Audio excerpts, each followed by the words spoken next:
อีกไปยุ่งอะไรเขาเอามาจ่ายแล้ว40 ปีทำมาตลอดเลยเหรอหรือไงถ้าบอกหลวงตาเชื่อไหมเชื่อพูดไปทำตลอดเสมอกันมีขึ้นมีลงใช่หลวงตานี่ทำแล้วเวลาเราโกรธนะเราเห็นเขาเราหมั่นไส้มันสะใจวันไหนหมั่นไส้ตื่นขึ้นมาก็หนักหน่อยเหรอไม่คำว่าหมั่นไส้ไม่มีลดน้อยถอยลงเลยเหรออายุมากไม่สงสารเลยเหรอหลวงตาเขาว่าสงสารนะวางไว้ก่อนได้ไหมอ่ะไม่ถือว่าเขาแก่แล้วพอละไม่มีวิญญาณเด็กไม่มีเหรอไม่มีคำว่าแบบว่าเฮ้ยมันอิ่มแล้วเราพอแล้วตามได้ที่พวกหนูยันทุกทรมานหนึ่งหลวงตาหนูไปไหนไม่ได้ยังทรมานอยู่หลวงตาแต่เขายังดีกว่าพวกหนูนะมันมีข้าวกินมีเสื้อผ้าใส่มีผ้าห่มเขาหนาวก็มีผ้าห่มน้ำก็ได้อาบข้าวก็มีกินหิวตอนไหนก็ไปหาซื้อกินได้แต่พวกหนูล่ะเสื้อก็ไม่มีใส่ข้าวก็ไม่มีกินหนาวก็หนาวไม่มีผ้าห่มน้ำก็ไม่ได้อาบตัวก็เหม็นสาบเนี่ยหลวงตาคิดดูสิคิดละแค้นใช่ไหมแค้นสิเพิ่มมั้งป่ะเพิ่มทุกวันเลยอย่างนอนตื่นขึ้นมาเดินไม่ได้ต้องคลานเข้าห้องน้ำเนี่ยนอนตื่นขึ้นมาเดินไม่ได้เลยครับต้องคลานเข้าห้องน้ำประจำเลยครับรู้เลยแหละผลงานใช่ไหมใช่ค่ะแล้วพอบ่ายๆเย็นๆก็เดินได้ปกติพอบ่ายๆเย็นคลายเอาก็เดินเล่นมั่งไงทั้งคลานอย่างเดียวก็ไม่ไหวนี่แม่หลวงตาเธอก็พักด้วยใช่ไหมใช่ก็ปล่อยให้เขารีแลกซ์หน่อยนึงเดี๋ยวกลางคืนเจอกันใหม่เวลาทำงานนี่ต้องเดินเกาะราวใช่เพราะมันระบมมันตั้งแต่กลางคืนแล้วใช่ไหมใช่เช้าก็ให้พักนิดหน่อยใช่แน่นหน้าอกด้วยบอกแล้วไงว่าไม่ให้ตายง่ายไงแน่นหน้าอกก็เกี่ยวด้วยเกี่ยวบอกได้เลยทั้งตัวนี่พวกหนูนั่นแหละไม่ต้องไปหาอะไรหรอกไม่ต้องไปหาที่อื่นเลยใช่ไหมใช่ถ้ากินน้ำแล้วก็คลายถ้าไม่กินน้ำจุกขนาดปวดขายังเดินไม่ได้เลยต้องหาน้ำกินนะไปบีบคออีกมันยังไงมันหมั่นไส้มากเลยเหรอมันไม่รู้จักว่าไหมมันพอแล้วเพราะเรายังทรมานอยู่หลวงตา40 กว่าปีแล้วนะ100 ปีก็ไม่ใช่เอาอย่างเงี้ยเอาจนตายอ่ะแต่คนน้องประมาณ30 ปีแล้ว2 คนร่วมกันร่วมด้วยช่วยกันวางแผนพร้อมกันตกลงปรงใจเหมือนกันไม่มีคัดค้านเลยไม่มีใครเสนออะไรด้วยกันเพราะเราคุยกันได้แค่2 คนเราตกในสภาวะเดียวกันใครเสนออะไรมาอีกคำนึงเสนอแบบว่าไม่ต้องเสนอก็ตัดสินใจได้เลยนี่คือของเราเป้าหมายเราได้เลยแต่ไม่ได้ทำนะครับไม่ได้ทำนะไม่ได้ทำก็ไม่ได้ไปไหนแล้วเขาไม่ได้ทำทั้ง2 คนเลยทำไมโกรธเขาอะไรนักหนาโกรธสิก็มันไม่ได้ไปไหนไงไม่เดี๋ยวก่อนแล้วแฟนเธอมันไม่รู้เหรอก็ไม่รู้เขาไอ้ที่เขาพูดไม่ทำเขาพูดว่าตัวเขาไม่ได้ทำเขาไม่มีรถลูกแต่มึงเอาไอ้จุ๊บจิ้มหลังไม่ต้องแสดงท่าก็นี่ไงอ้างมาหลวงตาไม่ไอ้ผู้หญิงเขาไปทำแท้งเองหรือเปล่าก็ไปทำก็อยู่ในท้องเขาก็ต้องไปทำสิถ้านี่มันรับผิดชอบมันก็ไม่ทำสิแล้วผู้หญิงเนี่ยแท้งเองหรือว่าไปทำแท้งผมไม่รู้ว่าเขาไปทำแท้งไปทำแท้งง่างหรือไม่รู้คนที่ง่างเดี๋ยวคนที่5ต่อจากคนที่เป็นคนที่มีเมียเยอะไงมีหลายคนมีเมียเยอะไม่แล้วไอ้แม่บ้านนี่ไม่ประสบความสำเร็จสักคนเลยนะก็กรรมไงไม่ต้องมีหรอกขนาดอยู่กันมา40 ปีจะ40 ปียังก็ยังหนีไปได้คน16 ปีเป็นว่าถือว่าร่วมด้วยช่วยกันใช่ไหมตาไม่ต้องไปหาใครหรอกอยู่นี่แม่บอกชื่อได้ยังคะหมดกรรมแล้วชื่อไปเลยตาชื่อจันอ่อนค่ะจันทรจันอ่อนครับจามอนจันอ่อนครับจันอ่อนกับจันทาหลวงตาชัดเจน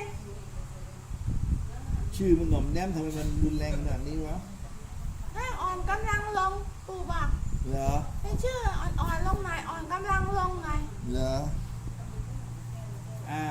ผลงาน40หนูก็บอกนะเวลาหนูโมโหพวกเขาที่ไรหนูก็เหมือนพลังหมดนะหลวงตา เหรอพอล้างหมดแล้วไม่คิดจะเลิกเหรอ มันไม่คิดเลยหลวงตา นี่ ก็ตามใดที่เรายังทรมานอยู่มันคิดไม่ได้หลวงตา เหรอ มันอ่อนลงแล้วก็พักก่อนมีพลังแล้วก็เอาใหม่ เอาใหม่เลยเหรอเห็นหน้าเมื่อไหร่ก็ นั้นน่ะ ปี๊ดเลยเหรอ อยู่ด้วยกันตลอดนะหลวงตา ทุกวันเนี่ยขาพับไม่ได้ ไม่ต้องมาบอกหรอกรู้หมดแล้วว่าอะไรอ่ะ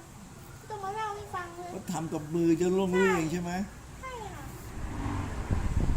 นี่ถ้าลูกไปแล้วไปเกิดแล้วขาจะดีขึ้นไหม ต้องขึ้นอยู่กับว่าไปดีหรือไม่ดีนะหลวงตานะต้องมีข้อแม้อีกนะหลวงตาเขาถามว่าถ้าหนูไปเกิดแล้วเขาจะดีขึ้นไหมหนูก็เลยตอบว่าขึ้นอยู่กับว่าหนูไปดีหรือไม่ดี เอา ไม่ เป็น ไป ว่า หนูไปเกิดที่ไม่ดี เอาอย่าเพิ่งไปลุ้นอะไรเลย ลุ้นในที่หนึ่งเนี่ย ให้วิญญาณออก ไม่กระทืบเราทุกวัน นี่คือเป้าหมายใหญ่ใช่ไหม ค่ะ อย่าไปหวังดีอะไรเลยใช่ไหม ใช่ค่ะ หวังไม่เจ็บก็พอแล้ว ค่ะ ไม่เจ็บรายวันก็พอแล้วใช่ไหม ค่ะ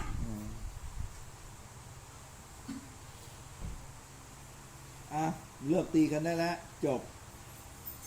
จันอ่อนกับจัน ไม่ ทา เลิกเลยเหรอ ฮะ ไม่เลิกเลยเหรอคะ เลิกเลยเขาจ่ายก่อนเนี่ยกินแล้วก็เอาของให้เขาส่งบุญให้แล้วไปเกิดแล้วแยกกันไปเลย อย่าไปอยู่ร่วมกันเวรกรรมต่ออีก ก็ได้ค่ะถ้าเขาตั้งใจทำนะหลวงตา เขาก็อย่าไปหวังอะไรมากเลยอายุขนาดนี้แล้ว อ้าว จ่ายมาแล้ว ห กั วัน งอีกหมดหวังอีกค่ะ ไม่ใช่ แล้วคือยังไงเนี่ยให้มานะให้ความหวังเขาบอกว่าอย่าหวังหลวงตา ไม่เขาปฏิบัติเขาปฏิบัติให้อยู่แล้ว ให้อยู่แล้วหนูก็ถึงบอกว่ามันไม่ได้ตามกำลังบุญไงคือเขาบอกว่าจะหายไหมอ่ะ เอ หนู อ บอกไม่ได้หรอกหายไม่หายเป็นตามกำลังที่หนูจะได้ไหมหนูไปดีก็หายอ่ะถ้าหนูไปไม่ดีก็ไม่หายแค่นั้นแหละ นั่นแหละแล้วก็ไปลุ้นต่อท่านี้เขาก็ทำให้2 คนกี่วัน 2 ข้อละ30เท่านั้นแหละหลวงตาไม่เยอะไม่มากไม่มายหรอก 30 วันโอเค ได้ไหมอย่างได้เป็น จ่ายไม่จ่าย เนี่ย มันอยู่ที่นี่ได้ไหม มาอยู่ที่นี่เลยครับเขาบอก ได้ ได้ครับ เฮ้ยมึงเป็นเจ้าของสำนักเหรอ อ้าวเพราะที่นี่ให้ความหวังอ่ะไม่มาเอาตรงความหวังแล้วไปเอาตรงไหนอ่ะหลวงตา นี่เห็นแกจันอ่อนกับจันทานะเว้ยมีเส้น น่ารักด้วย อย่าไปกระทืบกันอีก ตามนี้ จ้า อาหารการ ไม่ กิน ได้เชื่อผ้าเลย อาหารการกิน อาหารกินค่ะหลวงตา ว่าไป มีไข่พะโล้ อ่า กินไก่ต้มด้วยหลวงตา ต้มยำไก่ ต้มยำกุ้ง อย่างเงี้ยอืมก๋วยเตี๋ยวไก่ ก๋วยเตี๋ยวหมู ก๋วยเตี๋ยวลูกชิ้นเย็นตาโฟก็กินได้ ผัดไทยก็ได้ ไก่ย่าง ไก่ทอด หมูปิ้ง หมูย่างได้หมดเลยค่ะ จบ น้ำขนม น้ำก็กินค่ะหลวงตา กินน้ำเย็นๆเหมือนคนอื่นเขากินอ่ะ น้ำเปล่าก็ได้ น้ำเป๊ปซี่ น้ำโค้กน้ำปั่นก็ได้ น้ำชาก็ได้ จบ ขนมก็กินค่ะ เสื้อผ้า ยังไม่ได้บอกขนมเลย ขนมอะไรอ่ะ ขนม ไอ เซเว่น ศครีมไอศครีมขนมเซเว่นนะหลวงตา แล้วลงสาหร่ายนมเปรี้ยวโยเกิร์ตกินได้หมดค่ะ ขนมตามนั้นแหละ อ่า ต่อไปก็เสื้อผ้า เสื้อผ้าเหรอหลวงตา จ้า เสื้อผ้าเอาชุดสวยหน่อยนะ เอาบอกอะไรชุดแบบไหนสไตล์ไหน ชุดเพียงกระโปรงหลวงตา มีกระเป๋าด้วยอ่ะ สีเหมือนกันคนละสี เธอละสีสิแล้วเหมือนกันเดี๋ยวใจเหมือนกันเล อ่าย ฟ้าชมพูอย่างนี้เปล่า ได้ ไปซื้อเสื้อผ้าเด็ก5 ขวบ 2 ชุด กระเป๋ารองเท้าให้ครบ ปล่อยสัตว์ ปล่อยค่ะ ว่าไป ปล่อยปลาหมอนะหลวงตาจะ10 ตัวก็ได้ค่ะ อ่า ปลาไหล10 ตัว กบ2 ตัวพอแล้วค่ะ จบสังฆทาน1 ชุด ใช่ พร้อมเมื่อไหร่ คนจีนแล้วครับ ตรุษจีนมาเลย หนูไม่รู้แหละดูจีนวันไหนอ่ะ วันที่22 กุมภาป่ะ มกรา มกรานี่เหรอ ครับ มกรานี่ หลังจากคนจีนแล้ว จบจากตรุษจีนแล้วมาเลยเจอ ห กัน ลังจากดูจีนนะวันที่เท่าไหร่คะหลวงตา ไม่เกินวันที่ 30 มกราตามนี้ นานไหมอ่ะ เฮ้ย ไม่นานแล้วต้องหลาย40 ปียังรอได้คือรอไม่ได้ ไปกระทืบต่อเหรอคะ นี่แหละ อัน ไม่ได้ อ๋อ พอแล้วนี่กระทืบ หล เล วย งตาบอกดีหลวงตาเดี๋ยวว่า หยุดก่อนแล้วรออีกรอก่อน เดี๋ยวก่อน เดี๋ยว พั เขา กแรงก่อนเหรอ พักเลยไม่งั้นมันจะเป็นกรรมตกลงแล้วห้ามไปทำเขา ได้ค่ะ ใจป่ะ แต่ถ้าเขาผิดสัญญาละหลวงตา ผิดแล้วนะก็ตัวใครตัวมัน ไม่เป็นกรรมแล้วนะ ไม่เป็นกรรม เต็มที่เลยนะ ตัวใครตัวมัน 10 ล้อไม่ใส่เกียร์เลยนะ ถือว่าเราไม่ได้คุยกัน ได้ ตามนี้ ได้หลวง จ ตา บ อย่าไม่มีเบรกเลยอะ นี่ไปขู่เขานะ เฮ้ยพูดเรื่องจริงหลวงตา แค่นี้ก็เดี้ยง ก็ แล้ว นี่ไงเราได้มาตกสัญญากันแล้วไง ตกลง ถ้าผิดสัญญาแล้วอ่ะทีนี้กูก็รู้แล้วอ่ะหลวงตา เขาตั้งใจมาขนาดนี้คงไม่เบี้ยวแล้วล่ะ จบ ไม่ผิดสัญญาครับไม่ผิดสัญญา บาย สัญญา โอเค แล้ว นะโอเคนะ บายโชคดี โ